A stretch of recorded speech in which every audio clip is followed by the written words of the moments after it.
Welcome back to our GK series from educational arena. পৃথিবীর বৃহত্তম নদীর নাম কি?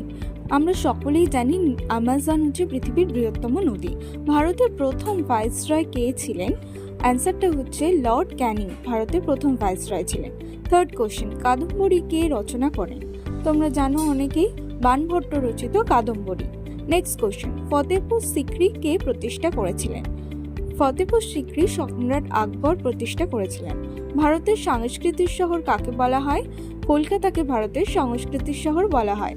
শশাঙ্কের রাজধানী কোথায় ছিল? কর্ণসুবর্ণে ছিল শশাঙ্কের রাজধানী। বাস্কেট শব্দটি কোন খেলার সঙ্গে যুক্ত? বাস্কেটবল খেলার সঙ্গে বাস্কেট শব্দটি যুক্ত। নেক্সট কোশ্চেন, স্মৃতি মান্ধানা কোন খেলার সঙ্গে যুক্ত? স্মৃতি মান্ধানা ক্রিকেট খেলার সঙ্গে যুক্ত। নেপালের মুদ্রার নাম কি? রুপি হলো নেপালের মুদ্রার নাম। পরবর্তী প্রশ্ন, ইউএন এর সদর দপ্তর কোথায়?